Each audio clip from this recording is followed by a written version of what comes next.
Virtual wheat demo plot. I'm Shad Marson, the ag agent here in McPherson County, and today we'll be discussing some of our wheat plots. We have 3 of them in our county, and first off, I just want to say thank you to all 3 of our producers, the Mike Patrick family, the Patrick plot at Marquette, the Neil Gawley family at Mound Ridge, and Iris and Ricky Schrader from Inman. We couldn't do it without them, and they put in a lot of time and work and getting the plots done. Last year we had 6 varieties that kind of stood out in 2 of our plots. Our Patrick plot last year, after the wheat tour, it got hailed out, and so we only cut 2 plots last year, and this was kind of the results of the top 6 varieties. The Bob Dole was the top variety with 92 bushels per acre at the Inman plot and 79 at the Gawley plot in Mound Ridge. I do want to note that I took test weights and protein tests on all of our samples, and the protein last year was extremely high. At Inman, we had everything over 12 and some 13. And I can remember from years past, we were down in the 8s, 9s, a lot. And so our protein level last year was very good, even though we had high yields. Here were some of our planting conditions from last fall. We planted the Gawley plot first on October the 11th. And you can see here where my cursor is. It was fairly dry. We were extremely dry. We had had some rain prior to that, and when it got dry, it stayed that way for a long amount of time. And we switched sides of Highway 4 at the Marquette plot. This was on the north side. We switched over, and so this was a new field that we haven't planted in the plots in before, and this ground was really ready for some moisture after we planted. This was a slide here, a picture that I took at the Gawley plant on December 20th. And this is benefit, and you can just see, if you follow my cursor, there is a little bit of green wheat coming up down the roads, but not much germination, just not a lot of wheat out there that grew and took hold before December 20th. And now I'd like to introduce our specialist that's going to help us do our wheat tour today and talk about our varieties and the conditions across the state. First off, we have K-State research agronomist for wheat and forage, Romulo Lolato. We have Eric DeWolf from K-State Plant Pathology. We have our new K-State Extension wheat pathologist, Kelsey Anderson. And then we'll also have Stu Duncan, K-State Northeast Area Extension Agronomist. And so we have these 4 that will give us some tips and information that we can use here in McPherson County over our wheat, for our wheat producers. So Romulo, do you want to talk just a little bit here at the beginning about what you see across the state, and then we'll go right into McPherson County? Sure, Shad. Yeah, that's a good idea. Let's go ahead and give an overview of what we're seeing around the state this year, right? How the season went. I'm not going to talk much on diseases, because then I think Eric and Kelsey can do an overview there. But overall, around the state, you mentioned dry conditions at planting, and indeed we were there in McPherson for sure, dry in that beginning of the window of planting.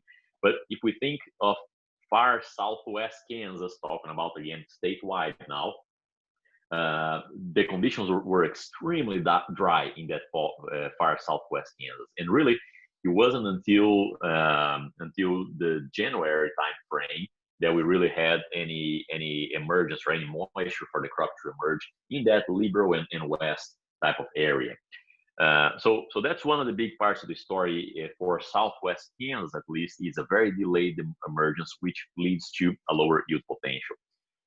Second thing that we talk about as well are dry conditions. Dry conditions throughout the growing season now, right? So the two regions that were most affected by drought so far were, again, Southwest Kansas, not only in the fall, but season-long drought stress. More recently here, West Central Kansas as well, as we move a little bit north, and especially also North Central Kansas until the week of about May 20th or so. Conditions were extremely dry and well behind moisture for the growing season in that part of the state. The third aspect that we need to talk about here would be freeze damage. So we have those freeze spells there, those cold snaps in April 3rd and April 13th. And where we were seeing the biggest amount of freeze damage there, low-lying areas of that Ellsworth, Barton County region. And as we go north to North Central Kansas, it was a combination of freeze and drought stress that really hurt some of the late planted crops. So we usually think of freeze damage that will hit worse the crops that are more developed, and those will be earlier planted crops. However, it seems like those crops, they had enough tillers to recover well from that stem frost. However, the late planted crops that were actually quite small and just had a few tillers lost many of those tillers in that freeze event. And so that was the crop that they got hit the worst. In regions where we were followed by, the freeze event was followed by precipitation, the crop seems to be in good shape and recovering well. But in parts of North Central Kansas and going into Southwest Kansas, it's in pretty tough shape. This year, it seems like you are in a prime region of the state. So McPherson, and from there south and west, probably until Barton County, or even going west until Meade County or so, the conditions are really good, a very good yield potential in that region. And so it seems like that McPherson south and west until about Meade, really, it's a very good center of the state this year. I did not mention anything about diseases, but perhaps Eric, Kelsey, would you guys like to give a brief update there on what we're seeing disease-wise around the state? Sure, I'll chime in there a little bit on the disease side of things. It seems like stripe rust has been on the move for a little while here in the state. We started to get some reports from the South Central area, including Reno and Kingman County fairly early in May. And it seems like stripe rust did get a foothold in that particular area. It seems like McPherson County was a little drier and a little slower to pick up the rust diseases this year. But it does seem like, and just in the last few weeks, we've definitely had some reports of active stripe rust and right there in McPherson County. So it's interesting this year that the stripe rust doesn't seem to be as widespread and as severe as we maybe have in some other years, where the disease gets established in April, a little earlier in the growing season. And it's very patchy in distribution. So some areas of the state, even though the stripe rust has been there at low levels for a while, it doesn't seem to be progressing as quickly as we have seen it in some other years. So I'm not quite sure where exactly this is all going to end. It'll be interesting to see what the warm temperatures that often are suppressive to the development of stripe rust that are forecast towards the early part of next week. If those actually materialize, we may see that begin to downregulate some of the intensity of the future of stripe rust in our region. Kelsey, are there some other diseases that people should be keeping an eye on? Yeah, definitely. So I think you hit it on the head there. Stripe rust is the story just in terms of the number of fields that have had some level of infection across the state. But we've also had some reports of leaf rust, although they've been generally low and scattered, low incidence and scattered throughout the state. And then we have, especially in areas that have had these extended wet periods for maybe a week or so or more, we've seen some of these leaf spotting diseases like tan spot or septoria. Now, some of that was killed off originally by that freeze event, but we have seen some levels in some fields get a little bit higher. and even affect the flag leaves. So that's something to keep an eye out for. One of the big concerns we have right now is fusarium head blight, especially in eastern and southeastern Kansas. We've already had reports of some infected heads in southeast Kansas. So remember, that's one where the infection only can occur during flowering. So that's the only susceptibility window. And it really favors wet periods right before flowering. So that's optimal timing.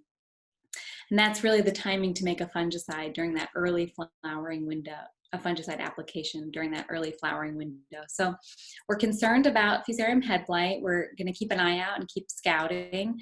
There are some things that you can do, like adjust your fan speed or think about mitigating some of the damage if there is fusarium head blight in your field. Was that, I think that I covered it there. Anything else you wanted to add, Eric?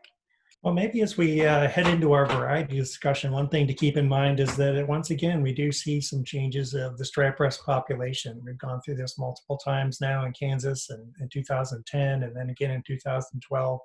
It seems like we're in the midst of another change in striped rust where it's beginning to overcome some of the genetic resistance in some of our varieties. So we've definitely seen that in SY Monument, Zenda, Larry, LCS Chrome, and some others. And as we go through these varieties, we'll try and highlight some of those that are still holding up fairly well to the stripe rust, to leaf rust, but also mention a few of those varieties that seem to be struggling a little bit more that we're going to need to keep an eye on here in the years going forward. Eric, I had a quick question for you. Just sent it to you in the chat, but as we look at as potentially with this warm weather slowing down the stripe, how's our leaf rust potential looking? I know there's a couple varieties. I think there's still quite a bit of 4458 planted down in Shad's area, and it's still a strong variety in the middle of the state, and that one can get blown up pretty good. Can it not if a little warmer temperatures, especially if we got a little dew? Yeah, so we do talk about stripe rust often being negatively affected by stripe rust or by warm temperatures. The stripe rust likes cool, damp conditions. Leaf rust is not like that, like Stu is pointing out here. So it tends to be favored by these nighttime temperatures in the 60s and even does well up to temperatures into the 70s at night. So I think I would expect some of the stripe rust to fade in the warm temperatures. Leaf rust, we may see a little flush here towards the end as we get into our grain filling period and milk and even into the dough stages. We may see some of these more susceptible varieties like the 4458 develop some leaf rust yet. So they need to still keep scouting those fields. That's right. Of course, we're kind of past treating. We wouldn't be at a point where we could treat with a fungicide anymore, but it is helpful to visit these variety demonstration plots to get an idea of what the vulnerability is at these different locations and for varieties in the future. Okay, so now we'll go into our different varieties that we have. Not each plot has the exact, but they're really close. And we'll start on the east side of all the varieties. And our first one is SY Rugged. Yeah, so, yeah, okay, I was making sure that I was not muted. So SY Rugged has been around for a few years now, probably 2 or 3 years from Syngenta. My understanding, it is more of like a Southwest, better adaptability for this variety, although Syngenta puts it as Highway 81 and West, which would have a pretty large portion of the McPherson County there. What are some things that we can expect here from SY Rugged? Decent drought tolerance, so dryland yield type of variety, decent on acid soils. It has soil-borne mosaic virus as well, which allows it a little bit to go to that more central part of the state. Good test weight on rugged from that domes background that it has. But really, if we look at the yield record for domes in South Central and Central Kansas, it has not been stellar actually at all. So if we look at the last 3 years and 14 replicated trials, rugged was towards the bottom. I mean, it was the one before the last. And so I probably think that we would have better options for the McPherson region than SY rugged. Eric, would you agree with that? I think so. You know, we've seen rugged hang in there pretty well to stripe rust, so that's been encouraging. But it does have a lot of vulnerabilities to other diseases, pretty much intermediate at best, and moderately susceptible to many of the leaf spotting diseases. So I think in some years where we've had poor performance from SY rugged, it may be some of the overall weaknesses in its disease package that may be dragging it down a little bit and just not making it as competitive as we'd like it to see in some of these areas in central Kansas. Our next variety would be Zenda, and that's been a county favorite for a number of years now. Yeah, so Zenda, looking at the last 3 years, 14 trials that I mentioned just a little bit ago, it's number 3, and it's just a couple bushels behind number 1. So actually an awesome selection there for McPherson. So Stu, what do you like and what don't you like about Zenda there? If you'd expand on it a little bit for us. Well, what's not to like, Romulo? I think that's been, and there's very little. Good low pH tolerance. Chad, some of your growers in surrounding counties still are not keeping a good close eye on their pH, and this is one that's very tolerant to that. Romulo, I wish we had that slide. I don't know if you could get hold of that one to show what happens in that nursery where they did it. But Zenda, you know, it's not quite. It's got enough Everest in its background that it's fairly early, not quite as early as Everest. It's one that you can, if you're going to double crop after corn, take your wheat in after a dryland corn crop comes off or an irrigated corn crop comes off, this would be one that I would look at very strongly. It also has an ability, does a little more fall tillering than Everest does.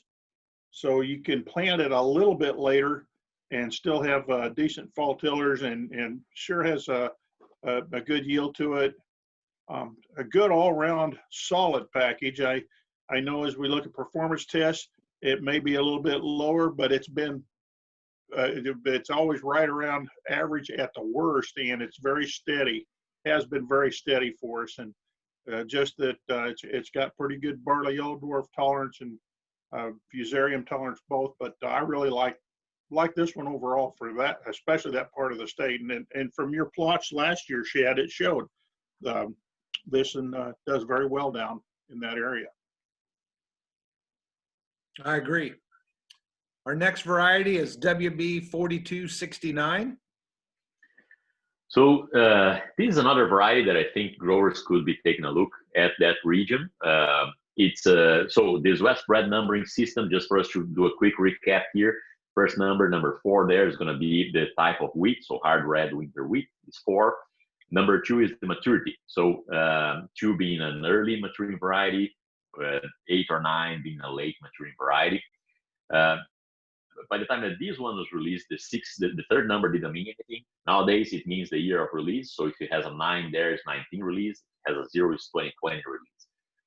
And then the last number is just a random number generated for each variety. So the reason I mentioned that probably 4269 is one to keep an eye on and maybe consider in that region is because of its yield record. So if we look at central Kansas and south central Kansas, again, last 3 years, 14 replicated trial, it was at 69 bushels per acre, exactly there with Zenda. So they are number 2 and 3 together, 4269 and Zenda. So excellent yield performance, central and south central Kansas there.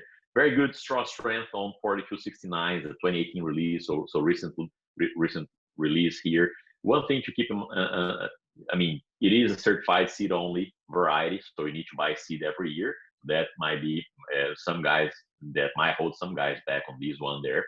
But other than that, Kelsey, I think this one is another option that we could be looking for in those acres after corn, isn't it?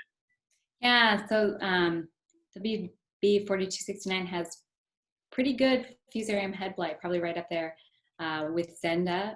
So that's really good news for this variety, maybe a low input one. And it also is fairly resistant to stripe rust and leaf rust, some of the other ones we've been talking about. So we've seen that this past week in some of the USDA screening trials for stripe rust, and it's holding up pretty well, intermediate for stripe rust. So one thing to keep in mind is it does have susceptibility to wheat streak mosaic, so you might see some virus symptoms in the parts of the state where that's a problem.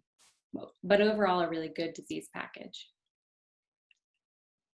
Romulo, I had a quick question for you on this one. I had something scratched down on 4269, maybe a little bit similar to Everest in that a good double crop in wheat, but you don't want to go too late with this one. So if you've got like late soybeans that you planted or sorghum, you might choose a different variety than this one.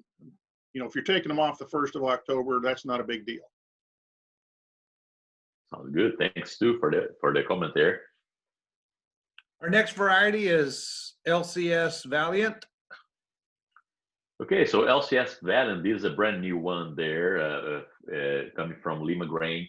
This one is another collaboration of Lima Grain and UNL, so that gives us a little bit of an idea of area of adaptation for this one, coming from that Nebraska kind of background there, with camelot on the background and some more experimental lines there. So we need to see how far south this variety is going to go. I know that Lucas Haig is very excited with this one for North Central and into Northwest Kansas. It does have, seems like it will be a good region out there. I don't know how far south it's going to go. With that said, maturity is more of a medium to sometimes medium early maturing variety there, which could allow it to go a little bit far south. Seems to have a pretty good drought tolerance, good yield potential as well. Coming from Nebraska there, we can expect a pretty decent winter hardness. Seems like it reacts well to Hessian fly and has a pretty good milling and baking. So let's keep an eye on this one and see how far south it goes.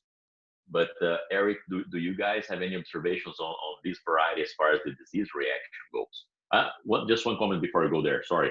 We need to watch out for low pH on this one. So as Stu mentioned, some guys in McPherson County might not have the pH at that 6 where we kind of want it to be there. So if you have a low pH, I probably wouldn't be testing this one on that soil. Yeah, I think that's a really helpful observation to watch it on those low pH soils. I think it does have a situation here where we are looking at it being intermediate to stripe rust, leaf rust. So that's something we're going to want to watch here pretty carefully. Also quite vulnerable to powdery mildew. So as we move it east into this area, if we do begin to look at it or see some top yields out of it, it may be one that may be comparable to post rock or jageline that we know that could get hurt by powdery mildew in some years. Also watch the wheat streak mosaic on Valiant. As we move it further west, it may encounter more and more pressure from the wheat streak mosaic. So some real strengths here as far as yield productivity, probably a little better adapted for North Central and Northwest. Let's see where it goes. Our next variety is Bob Dole, and one of my favorites the last couple of years. It's did really well on our 3 test plots. Yeah, I completely agree there, Chad. I think this is one that needs to be on the short list. If we look last year at the replicated trials in Central and South Central Kansas, it was #1. If we look 2 years in a row, it was #1 as well. So really thrived in 2018 and 2019. Look back in 2017, it was a little bit more. It was still above average, but a little bit not in the first place again. But again, a very strong variety for the region. I agree with you there. Stu, any comments? What do you think of the agronomy on Bob Dole? That's it's one that, you know, several of the varieties we've just looked at are of shorter stature, and this is one that will stand out before it heads out. A lot like well, you see with Grainfield, or it's one of the taller wheats in the plot. It still has a pretty decent straw on it. It can lodge, of course, and especially with, I didn't think we'd get into top end yields with it, but this one kind of surprised me, at least from what I had heard about it. has done very, very well. An intermediate on, you could plant this one after corn. There are better options and there are a lot worse options too. So this is kind of in between. Good quality. And Shad, you mentioned the quality you had there last year. I know of a cooperator this year that there are quality markets around. He had contracted with Schooler Grain in Salina for, I believe it was 40 cents better than what the market was that he had to deliver. But this is one that would probably fit in that category. You could push it to. But I like it. That's not necessarily just an endorsement, but it does fit very well down that area. So, I need to know some more about the diseases, though. So you disease folks, Eric or Kelsey. Yeah, sure. So I think, Bob Dole, like you mentioned, it's an intermediate option after corn. So it does have some fusarium head blight. Maybe it's moderately susceptible, not the most susceptible, but definitely not the best. It's a good option too after weed on weed if you've had some problems with tan spot or septoria leaf blotch. It does have pretty good resistance to those diseases, so that's a plus. And it has pretty good resistance to leaf rust and stripe rust. So we've seen that stripe rust resistance again maybe decline a little bit, but it's still one of the better than average varieties in some of the screens. That if you were going wheat on wheat, what about streak with this wheat streak potential? Susceptible to wheat streak. So okay. So managing some of that that volunteer material and understanding some of the neighbor practices would be important. So yeah, that's a good correction there, Stu. Okay. Our next one is a new one to our plots, Rockstar. Yeah, that's actually Shad, a new one to us as well. I think last year was the first time that we were able to take a look at it, and it's the first time that we had some yield record for Rockstar. Some of the information that we have on it is that it's in many extents there, it's kind of similar to what we have in SY Monument there, with a few important differences. So maturity, it's going to be maybe a notch earlier than what we have in Monument. Here with Rockstar, it's going to be probably a couple of inches shorter as well, right? So those are a couple of more agronomic differences that we have there. It does pretty well, seems to do pretty well on acid soils. And I think it's an improvement in the straw strength when it comes to Monument. Now we need more years on Rockstar to know about its performance, right? So last year, if we look at the South Central region, it didn't do very well. It was a little bit below average in South Central Kansas. So we need to see a little bit more data to know where it's actually going to feed. And I think it's more of a central and eastern variety as compared to Monument that can actually go west quite well. So that's another important difference. Probably not as much drought tolerance there as we have in Monument. Eric, do we have much on disease ratings for Rockstar? We haven't been able to collect a lot of our own observations on Rockstar just yet. We know that in some of the USDA screening nurseries, it seems like Rockstar is held up pretty well to both stripe rust and leaf rust. So that's really encouraging. Looks like it's at the top of the class right now as far as some of its rust resistance. There's also been some reports that it may have some fusarium resistance, but we just have not been able to verify that just yet. So I think this is one to watch. I think there are some positive signs of possible fit for Central Kansas, but we would like to get a little more information about the overall disease package. Romulo, did this one, do you know if it has been in those studies with the intensive management, or have you done any intensive management with this one? Yeah, I don't think I have, Stu. No, I don't think I have that because we didn't have that study go on last year anymore, and so I don't think we have this one there. Okay, rats. Because well, anyway, I'm gonna check on that other one and see if it was in at else. Well, that was a bomb last year anyway. So okay. Our next variety will be WB Grainfield. Yeah, Grainfield, it's a proven variety, I think, for a large area around the state. It has a pretty good drought tolerance on it, and it kind of helps have a large area of adaptability. It can handle soil pH okay. It's not the best acid soil tolerance that we have out there, but probably down to about 5.5, it might do okay. As we're getting lower than that, we might have better options for acid soils. But that also contributes to some of its quite wide adaptability there. Maturity is interesting on this one because it seems to be on the medium to medium late side for heading, but then it goes through grain field through the grain filling process pretty quick, and so it finishes fast. So it seems to do quite well under those conditions. It's a relatively tall variety with a decent straw. It's not the best straw out there, but it's quite decent.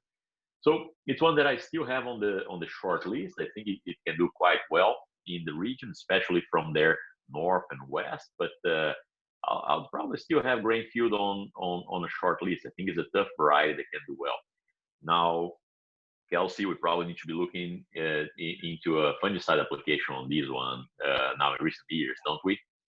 Yeah, so I think to get the maximum yield potential out of Grainfield, it's probably best to consider a fungicide application because it is quite susceptible to many of the foliar diseases, the rusts, and tan spot, septoria, fusarium head blight. So it gives up some of that resistance for some of its other positive traits. So intensively managing this one is probably a good thing to consider. Romulo, I have would you expand a little bit? We've mentioned pH quite often down in South Central Kansas. I found it, the more I hear it, I still pick up something new every time. How would I know, and what kind of levels do I look at when I get I'm going to take a soil test. Okay. Well, that's how you're going to know. That's the only way you're going to know and get a good representative one. What different varieties act at different levels. I mean, I go all the way back to Hawk and Newton, which they've kind of been bronzed and put away for 35 years now. But those were the two that first showed up in Kansas that either had it or didn't. And as far as tolerance to that aluminum, but there are different levels in there. There's some of these that I would say, like Grainfield, that may not look like it's doing too badly, but if that pH is 5.2 or 5.3, it may look okay, but you may have cut a bunch of yield off that one, wouldn't you? Could you have not anyway? Yeah, so I think we have a few established thresholds, more or less, that vary by variety, right? But some safe thresholds will be about 6, the age of 6 for forage production. So if you're in a graze and grain system, you definitely want that pH should be above 6. Otherwise, your forage is really going to hurt. And then if you're looking at a grain-only system, 5.5 would be more, most of the varieties could handle a pH down to that level without much of a yield loss. Now, some varieties like Ruby Lee or even SY Greek, we might already see a little bit of a yield decrease. It might not be huge, but we already might be seeing some yield decrease at that 5.5 level. Now, some varieties have the capacity to release from their roots some organic acids that really make that environment in the soil better or less acid there, and then those roots can grow better. So those varieties, they would handle pHs lower than that. And I mean, we might get the variety, for example, I believe Double Stop is a very good example that can handle soil pH probably of even 5 or without really necessarily losing yields. So definitely there is that variety susceptibility to soil pH that we can explore, always having in mind that that's not a long-term fix, right? It's going to, the soil pH is going to continue to go down if we don't add agricultural lime to those soils. And so these will be a temporary fix. Variety selection will be a temporary fix, just like bending phosphorus with the seed could benefit as well, but it would be a temporary fix. Great information. And our next variety is SY Monument, and that's been a very popular variety here in McPherson County. Stu, would you like to take the lead on that one? Well, absolutely, for at least to begin with, anyway. I'll stay out of the disease things. This one was a #1 variety in the state, I think, for a couple of years. It still occupies a big area for very good reason. It's been a good yielder. It's performed well over a wide variety of climates and environments. The only issue I ever had with this one is if you treated it too well or pushed it too hard, it could tend to go down on you. But it's been a really good wheat. Nice maturity package for that area. Chad, I think that's something that those mediums to medium varieties that can hang on through the heat that we usually get about the first week of June, that either kills the wheat or finishes ripening it. This one has always been a good standout for that. Good cover in the fall. It's pretty good grazer, I believe, and I'm going to let Romulo go on that one because he's done a lot of work with that. But it tillers very well in the fall too. And I think Greenfield was another one that did that we just covered.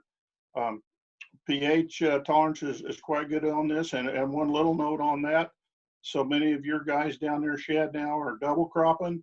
If they're planting beans at all, they've got to have that pH up over 6. So in many areas where they're not going with continuous wheat for grazing or for dual purpose, this has helped a little bit with them keeping that up, especially if the guys planting soybeans have got to have a better pH or they're not going to have nodulation and yield.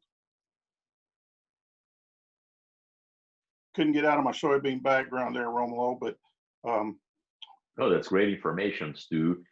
So, Eric, are we seeing Monument fall down a little bit on stripe rust resistance, or what are your observations? Yeah, on the disease side, it does seem like we've seen a little bit of erosion in the resistance to stripe rust, leaf rust, and SY Monument over the years. You remember for the last 5-6 years or so, SY Monument has really been excellent there. But beginning in 2019, we really started to see some of the population of stripe rust shifting again to overcome some of the resistance in Monument. So definitely hasn't completely flamed out, but it's one to keep an eye on here. In many ways, a wheat variety like Monument that's on so many acres can become a victim of its own success. There's a lot of pressure, selection pressure, if you will, on that stripe rust population, that we have a tendency to favor those that have the ability to overcome some of the resistance in a widely grown variety like Monument. Kind of intermediate on some of the other foliar diseases, so keep an eye on tan spot or septoria here. It's never been particularly great on some of the viral diseases, so can still get hurt by barley yellow dwarf or wheat streak mosaic. So keep an eye on it. It may be one going forward if you decide to stay with Monument because of its other desirable characteristics that Stu had mentioned that may need more fungicides in the future than we've come to expect out of Monument.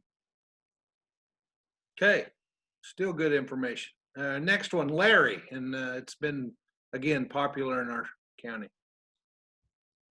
Yeah, so Larry was released together with Zenda, right? Although they have different areas of adaptability and different background as well. So Larry being more of a central and western Kansas, while Zenda being more of a central and eastern Kansas there. Very good yield potential on Larry here. So the high top end yield potential, probably even maybe a couple of bushels higher than what we have in Zenda there, but you might need to really manage it to get there. It has a pretty good straw strength. It's going to be relatively, maybe an inch or two taller than what we have in Zenda, and a couple of days later as well. So it's a medium maturity variety, medium tall as well. Pretty good tillering ability on this one. So we've seen it perform well in those situations after soybeans as well. And it has an improved drought tolerance than what we see in Zenda, which allows it to move west more than what we see with Zenda. Now, the yield record on it, if we look at K-State variety trials, it has not been stellar, in central and south central Kansas. But again, part of that, I believe, is because many of those trials might not receive a foliar fungicide application. And Kelsey, I believe Larry is a variety that in many cases would benefit from that application, right?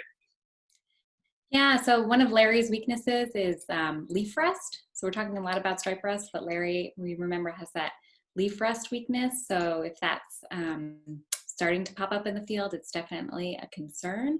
A little better on stripe rust, so that's a positive for Larry. And recently looking at it in a couple of our test plots, still holding up pretty well.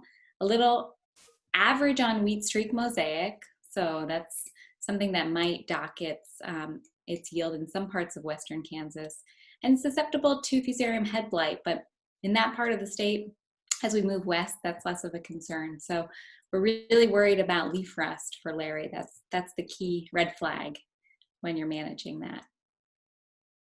You know, just to stretch on that, Kelsey, that's always saw that, I think, when it first came out, did we not, Romolo? And those 3 or 4 days later, maturity could really shave some of our test weight and some yield off at the end of the season if the leaf rust did come in. And we've seen that happen. If we knock the stripe rust back, we're looking good, and then the weather turns warm, and then we got leaf rust because they've got a wheat crop in Oklahoma and Texas, because it just all blows up. Yep, absolutely. Our next variety is Everest, and that's been a favorite for a long time here in McPherson County. Yeah, and I mean, with that comment there as well, Shad, I think we can, growers are very well familiar with Everest, so we might not need to spend a lot of time there because it has been proven performance there as well, right? 2009 release out of K-State still holds its yield record if you're willing to manage that variety. It's an early maturing variety, which allows it to escape from heat many years. Pretty good straw strength, good acid soil tolerance on Everest as well. So those are some of the things that, from an agronomic perspective, made it a good fit and gave it a good yield record. Now, Eric, maybe you can talk a little bit about the history there on the changes in stripe rust very briefly, so we understand why this is one that we might need to manage, and also why it might be a very good option after corn.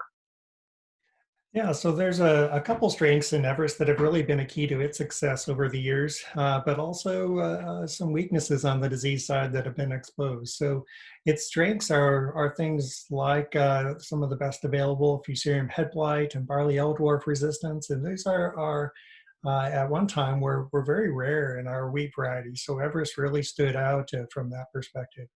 Its powdery mildew resistance, leaf rust resistance has always been strong, so 2 more pluses on it, and also some resistance to Hessian fly. So interestingly, Everest, back when it was released 2009, 2010, Everest and Armor at that point really came through a race change or a population shift in the stripe rust that took out a lot of the Jagger type wheats at that point, and Everest was looking great. But by 2012, Everest and Armor were out on a lot of acres in central Kansas, and like we said about Monument, became a victim of its own success. And the stripe rust very quickly, within a couple years, by 2012, had gotten around the resistance in Everest, and Everest and now is considered much more moderately susceptible to highly susceptible to the stripe rust. And being such a popular wheat, there's been a lot of acres in these big stripe rust years of Everest where we've had to treat it with a fungicide. So there's still some strengths here, but maybe there could be things like Zenda or the 4269 that may be a little higher yield potential than Everest and still bring some of the desirable characteristics forward. Our next one is LCS Fusion AX. Yeah, so I'll start off there, Shad, already saying that I don't think Fusion is a good fit for the region. So I'm not going to go into much details on that variety itself, but I will explain why. Right? If you look at its background, it has bird and it has hatcher, so it really is a Colorado State variety or Western Kansas variety. Okay, so I don't think it's going to be a good fit for performance in the region. But let's talk a little bit about the technology, right? The coaxium technology, that's that AX in the end there.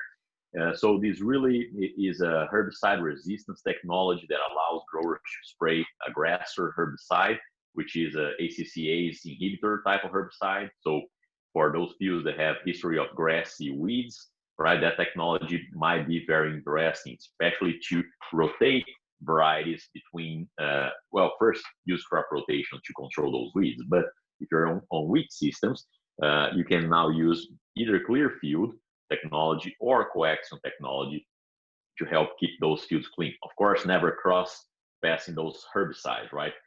Coaxium variety is not resistant to Beyond and vice versa.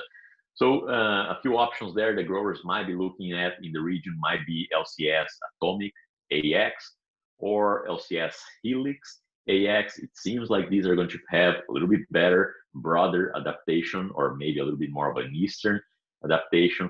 So again, keep in mind there, keep an eye for that technology if you need, right? Keep in mind also that it is a certified seed only, that you have to buy seed every year, but it does offer a good option for weed control, for aggressive weed control in wheat systems. So. And then our next is SY Achieve CL. Yeah, SY Achieve CL. So this one, again, going to that clear field technology, right? The clear field technology that allows you to spray beyond, so a different herbicide, which is an ALS inhibitor type of herbicide. It's a more broad spectrum grass controls and broadleaf control as well, right? The CL2 means that this is a 2-gene clear field, meaning no yield drag, and you can go with that high rate of beyond and throw some MSO in the mix as well to really heat it up and get a good weed control. With all that said, Achieve is a variety that Syngenta released with that central and eastern Kansas type of region in mind. Although its yield record hasn't really been really good. If we just look at central and south central Kansas in the last 3 years, that gives us 14 replicated trials. Achieve was in the bottom. I mean, it was literally in the bottom there. It averaged 61 bushels per acre compared to those averages of about 67. So I don't know if yield-wise, it would be my to-go option there. I'd probably still favor double stop CL Plus, even as far high as McPherson. Probably as we go north, I would switch that to SY 517 CL2 that has a pretty good performance there. So Achieve, although you might go for it for a weed control, I still think that we might have better options as far as yield performance goes. Eric, would you agree with that? I think so. I think probably there would be other varieties that I might consider out of the lineup of varieties that we're looking at here, particularly within that 2-gene clear field. It's not been great on the diseases, kind of intermediate across the board for a lot of different diseases, intermediate to moderately susceptible, kind of intermediate to moderately resistant on some of the rust diseases. So I think overall there's probably just some better varieties, even within that 2-gene clearfield class of varieties that we might look at. Okay, our next is LCS Chrome. Okay, so LCS Chrome had a very good year last year in the region. Remember the last year we had a long grain filling period and that favored Chrome. I think if you look at the South Central and Central Kansas trials, Chrome was number 3. You did the 95 bushels per acre there. If you look at 2 year in a row, about 8 replicated trials, Chrome was still up there. It was still up there in that high yielding group in the region there. Now, if you go 3 years back, then Chrome, the performance goes down a little bit. 2017 just wasn't much of a Chrome year. Okay, with that said, some of the things that I like about Chrome, straw strength is actually pretty good. It does well on acid soils as well, and it has a pretty decent drought tolerance. Those things give it a good adaptability.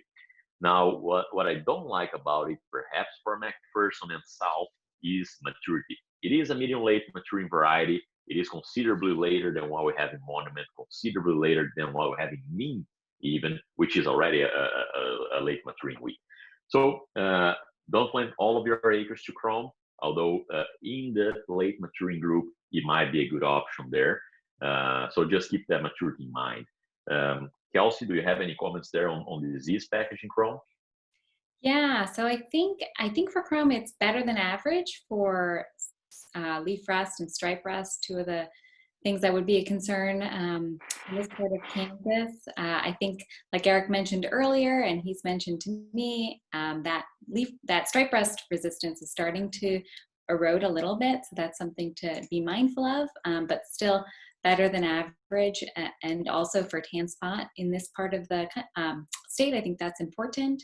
It's vulnerable to fusarium head blight and also wheat streak mosaic and barley yellow dwarf. So those are just some key vulnerabilities to watch out for with chrome.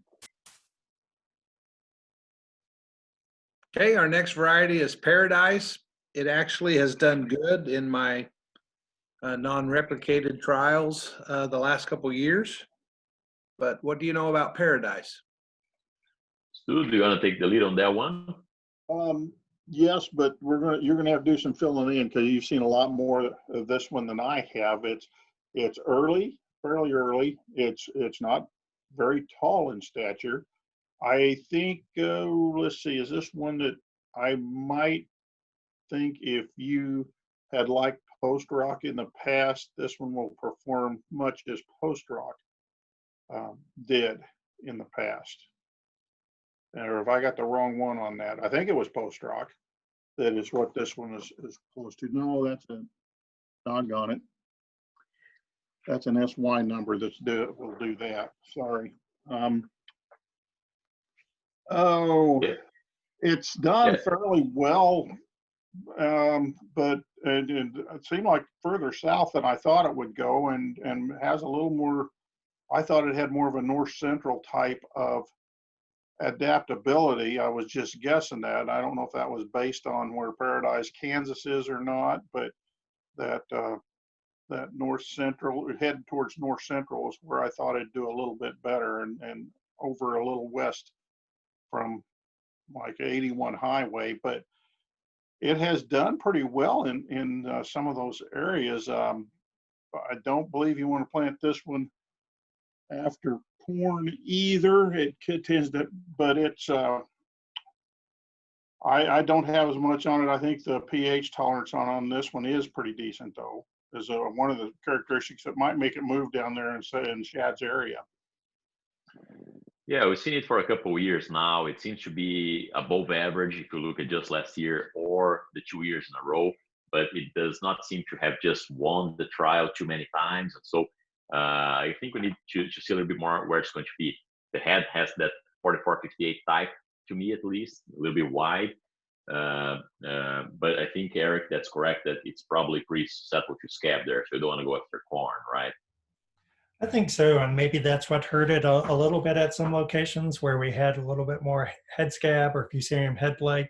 I think I'd keep an eye on some of the leaf rust vulnerability here, but probably nothing special on barley yellow dwarf or wheat streak mosaic. So kind of interesting variety, maybe a little bit more variable than we'd like.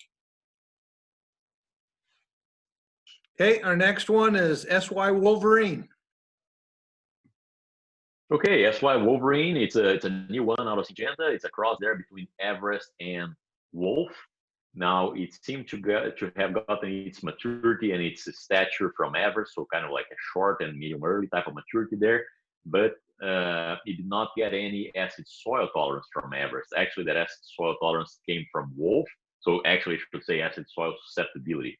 So really one that might be a little bit iffy there for McPherson because of those acid soils that you can get into every now and then. I think it's just a better adapted variety as we go southwest Kansas or into western Kansas as well because of its maturity and a pretty decent drought tolerance there. What about its disease there, Kelsey? Have you had the chance to see Wolverine much? You know, this is one we haven't seen as much, and we're looking forward to getting some of the results back from some of the trials this year. It does seem to have susceptibility to stripe rust. When I took a look at it in our nurseries, and a little better for leaf rust. I think Eric has some comments on his experience with this one, a little more than I do, if I remember correctly. Well, one of the things to keep in mind here is that Wolf brought forward some of the best available tan spot and septoria type of leaf spot resistance, and I'm kind of curious whether Wolverine will bring that forward. I think we want to keep an eye on Fusarium head blight in Wolverine, but I think Romulo is ultimately right. This may be better adapted a little bit further west of this region, maybe closer to the area where Wolf has been successful in the Northwest. Okay, we'll move on to WB 4699. So another new West Red variety, if you look at the 6 there, it tells us that it is a medium late maturing variety. They are positioning this variety as an I-35 and East, and so it's more of an Eastern variety. It's Central and East rather than West, so that tells me probably a little bit on its drought tolerance. Might not be the best available drought tolerance out there if we're positioning it more towards the eastern side of the state. It does have a pretty good straw strength. It seems like a West Red has been working on the straw strength pretty consistently there. One concern, I mean, we recently talking to our wheat breeder Alan Fritz, some of the observations that he had from the low pH site that he screens the lines on. 4699 was not looking too good there. It seems to have some susceptibility to low soil pH, which, in my opinion, if that's the case, it's going to kind of limit its adoption in McPherson South and East from there. Now, it is supposed to have a decent head scab, I believe, Kelsey, and so that might be another option going after corn, as long as pH is not an issue. I think this is advertised as a solid disease package in general. So good Fusarium head blight, better than average for sure, barley yellow dwarf resistance, wheat streak mosaic, and tan spot. So just a general good disease package. It is promoted as being a good for stripe rust, although we haven't taken a look at it very much. I did see it down in some of our K-State trials, and it did get rusty. So we're going to have to confirm some of that in the more we see it over these next few years. But I'd say overall a solid disease package and a good option for this part of the state in terms of disease management. Our next is Canmark. Stu, do you want to take the lead on that one? As soon as I unmute, and I'll move it along. Canmark has done well, and that's I'd like to see it usually a little further west. They can. It has had a decent yield in the McPherson County plots. I think in the past, a very upright growth habit. This is one that guys might be scared that their stand's a little thin.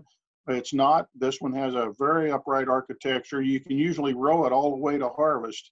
So, but it's got a lot of heads. It doesn't look like it's going to produce. I think our breeder really didn't like it, except it just kept yielding pretty well. Probably a better fit a little further west, has very good drought tolerance, and had a fairly decent disease package for the central part of the state, but not on low pH soils. So be careful with this one. Watch where you put it.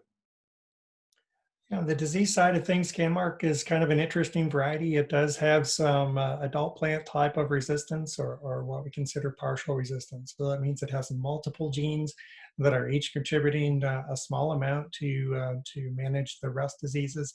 That seems to have worked better on the leaf rust, where Canmark has been pretty stable and on the moderately resistant side. But it's not held up very well to the stripe rust. So I don't think we've got the full package there, but like Stu said, there may be some things that are better in the lineup as far as top end yield.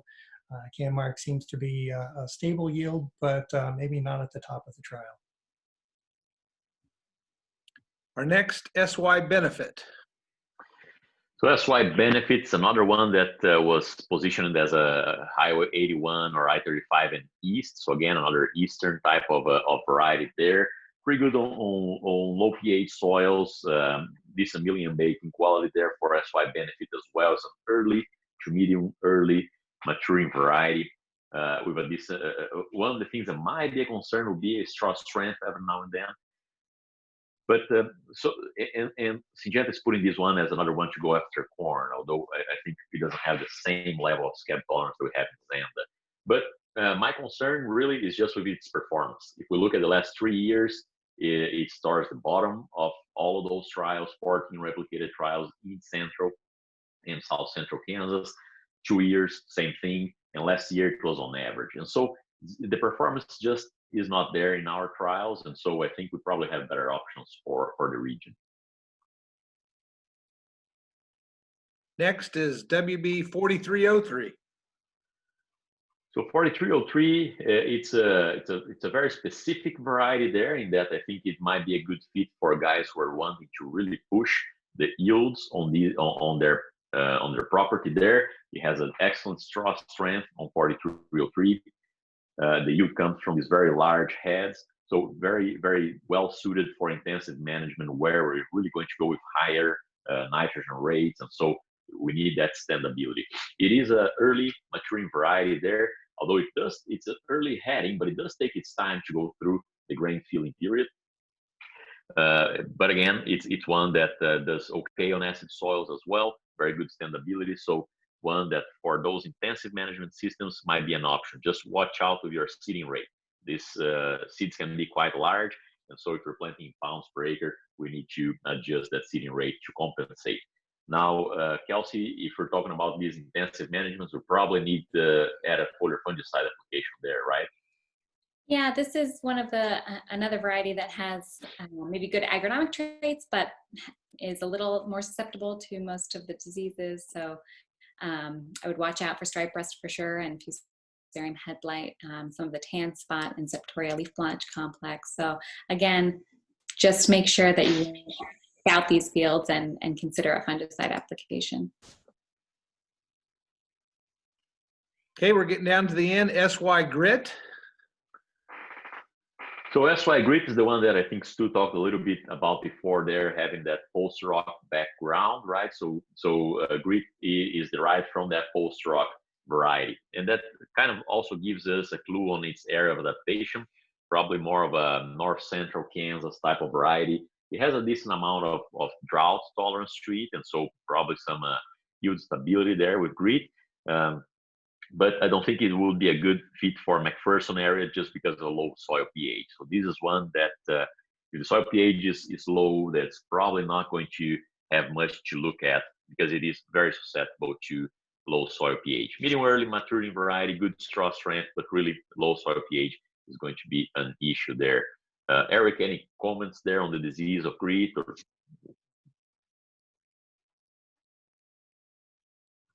Yeah, I think SY Grit does have some vulnerabilities there, a lot like post rock. It does have some considerable vulnerability to powdery mildew, to leaf rust, and some others.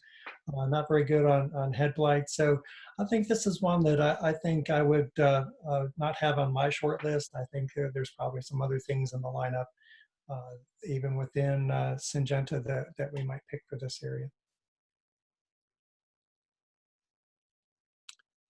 Okay, that is all of the varieties that we have in the Marquette plot and our other plots. And if anybody has any questions, they can always reach me at the extension office, 620-241-1523. I do want to thank our specialists from K-State. All four of them have done an excellent job in helping give some great information to our producers here in McPherson County.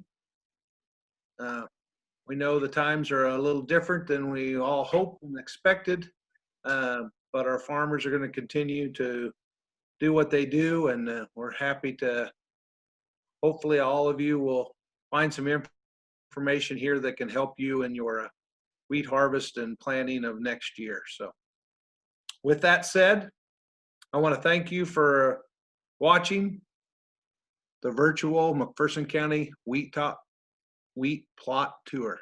Thank you.